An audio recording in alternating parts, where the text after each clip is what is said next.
It's 5 a.m. and I am on a chairlift in northern Pakistan. What you see behind me there are the Karakoram Mountains, and I am on my way to... Wait, hang on. I should tell the story from the actual beginning. Let's go. It all started with a Pakistan Air Force plane. This is the legendary C-130. This thing makes your heart skip a beat, even if, like me, you know nothing about planes. So yeah, my Instagram basically became a set of Mission Impossible for the day. And you know it's one of those planes that you see in movies. Yep, just like an action movie, heading into the unknown with a crew of strangers who would soon become friends. But that wasn't even the best thing. The plane flew right above the jagged peaks of Pakistan's mountain ranges, the Karakoram, the Hindu Kush, and the Himalaya. And at one point, that infamous summit of Nanga Parbat appeared beside us. The name literally translates to Naked Mountain because its slopes are so steep that not even snow can stay on them. But, you know, Nanga Parbat is better known as Killer Mountain. Turns out that was just the beginning.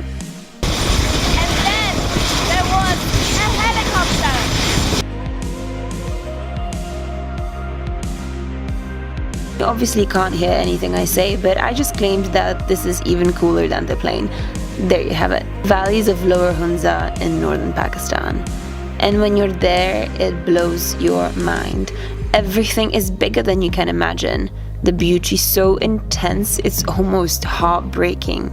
Almost lifeless when you look at it from a distance. And then the lush valleys finally emerge, and you land. And you find yourself in Naltar Valley. Tom Cruise, the Air Force, and I have officially stolen your thunder. What I saw next confirmed my suspicions that I found myself on the set of a very real action movie. It turned out that the people I was with were practically superheroes. Last week I ran 3 marathons in 3 countries in a row. 21 50Ks in 21 days, and I currently hold the Guinness record for that achievement. Last year I ran across the Qatar desert. There were 6 sand dunes and it was 30k. It was hard. I won the Gobi Marathon in Mongolia. The Marathon des Sables, which is a 250-kilometer foot race through Sahara Desert. Okay, thanks. And I did the ultra marathon challenge as well. So I completed the ultra marathon on all 7 continents in the fastest time. And I did it in 41 days. And that was tough. Being the youngest to run 7 marathons, 7 continents. In Antarctica. I ran the London Marathon for charity, and I raised over 5,000 pounds for children's hospice that I was volunteering for. You want me to talk? Okay. Yes. I'm here in Pakistan to run my 202nd marathon, and this will be my 79th country to run a marathon in. I've run 3 consecutive years, more than 52 marathons every year. Last year I've stepped it up a little bit by running 59 marathons in 58 different countries in a year. All these people crossed the world and came to Pakistan to take part in one epic adventure. So I guess I should probably tell you what that is, right? Alright, can I finally get back to my original story? It's 5 a.m. and I am on a chairlift in northern Pakistan.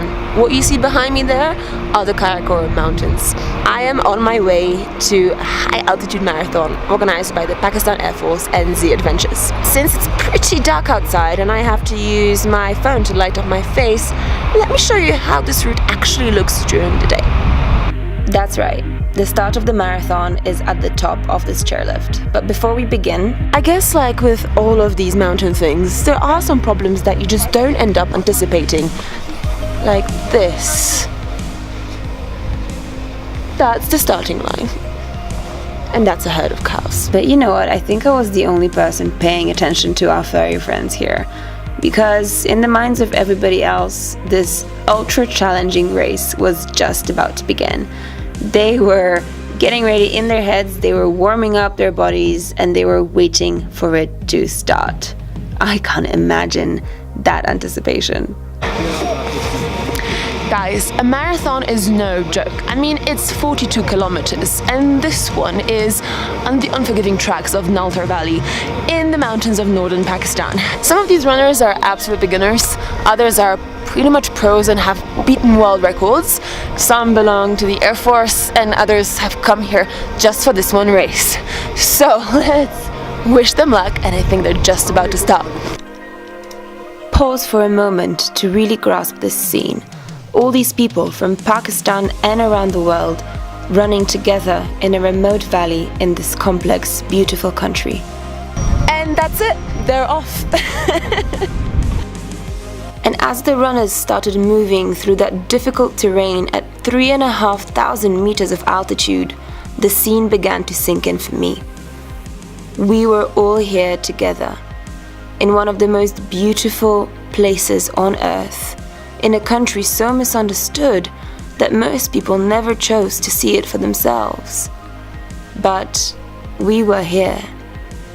Us and the magnificence of Pakistan's mountains all around us. Most of the runners had never been here before, so can you imagine what was going through their heads as they made their way through this epic landscape? You know, the scenes are practically unforgettable, bathed in such spiritual glory that it baffled my understanding. And you see, sometimes the going was easy. The occasions where they could run downhill seemed very rare, but when it did happen, the joy on everyone's faces was more than apparent. But more often than not, it was really, really tough. And not the kind of tough where you're in your bed hitting the snooze button over and over again. I mean really difficult.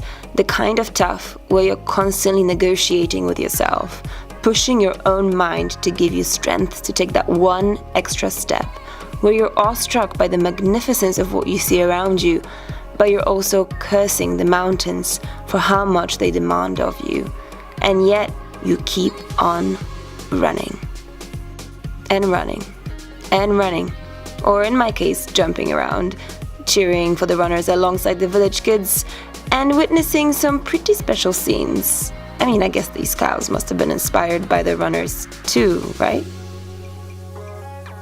Jokes aside, the marathon was in full swing. People weren't even competing against each other. It was more against themselves. And you could see the determination written out on all of their faces, no matter how exhausted or fresh they were still feeling. I suppose the only constant was the finish line. The winner is just about to arrive. Number one champion!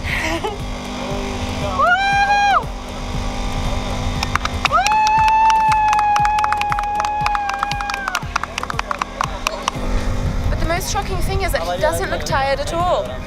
Maybe he didn't look it, but this was one absolutely incredible win for Pakistani runners. And afterwards, they started coming in like flies. And here is the second man.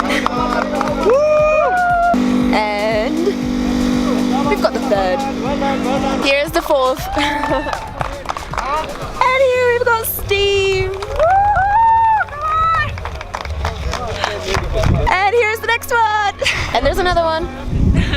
And there was another. You know, I find it pretty incredible that eventually every single person made it to the finish line. And afterwards, we celebrated Hunza style.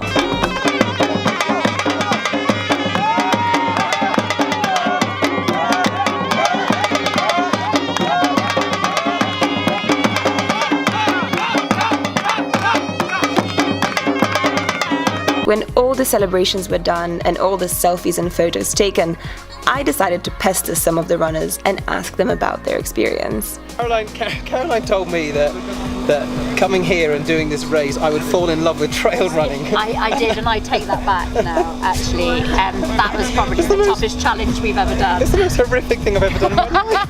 Horrific? You yet remain the most positive person I've ever met in my life. And if there's one person I wanted to meet on my final lap, it was you. Yeah, that was cool. Seem quite positive now, but maybe on lap sort of, the last few laps. I have to say, it has been. Yeah, I mean, I knew it was going to be brutal, but goodness me, it was tough. But it was good. I'm glad I've done it. Yeah, no, absolutely. And the fact that we ran that real tough challenge in Pakistan, rather than just like your bog standard marathon, that was That's the hardest trail I've ever done. You won't. I don't think you'll get a better setting for a race. No, that's it. It's astonishing. It's astonishing. And now, and you can appreciate it a little bit more now. Obviously, we're now chilling and relaxing. So you ready for another little lap? The stroll? But I tell you what, the person holding the camera should maybe contemplate seeing how we suffered. So why don't we turn the tables? We'll take the camera and we'll see you. Needs to do 4K, definitely. No way. This girl, we're going to convert her. I think this trip has sort of made her think about it. Think of the views, think of the hits. Think of how it... Amazing. We have 30 international runners who are really, really cool. The track was tough. Okay, managed to guys, finish it in time. That's a lot of great PR, but I want the real stuff. Okay. Tell me the real stuff. Oh, we're in pain. I'm in pain, a lot of pain. When I walk, I move like a stick man, you know? I am the only penguin in Pakistan at the moment. Yeah, you know, with 30 penguins probably. The people in the village cheering for us. That was the best thing. That's true. The kids down there. It was amazing. Awesome. High-fiving. Yeah, high-fiving. Great. They were an inspiration actually. So, fabulous. Yeah, those kids. Keeps you going. It does. Okay. Thank you so much. Cheers. Bye. So that's it. The race is done. And from what I heard from the runners, it was interchangeably absolutely exhausting, devastating, awe-inspiring, eye-opening, the craziest thing I've done in my life, the best thing I've done in my life. So it seems like it was a really full-on experience for pretty much everybody who participated. Though I didn't run, I got to watch everybody run all around me, and I could see that determination on their faces. I could see the smiles on the faces of the local kids who were watching. They're like, wow, what is happening? Who are all these people? And all the villagers as well, who were really supportive and cheering everybody on. And even like the cows and all the livestock that just happened to be passing by on the roads as the runners were making their way through the trail. So this was an adventure and a half, and although I am really sad that it's ended, I am hoping for another one next year, and of course I'll see you there. So now we're off. Thank you so much for watching, and if you like this vlog, I hope you subscribe to my channel here on YouTube or any of my other social media networks. Thanks so much, and I'll see you next time.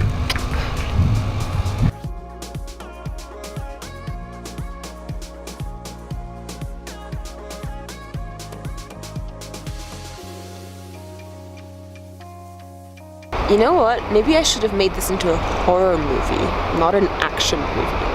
Because, guys, this is like pretty... You can't even see anything. This is what makes it even more scary. It's so dark.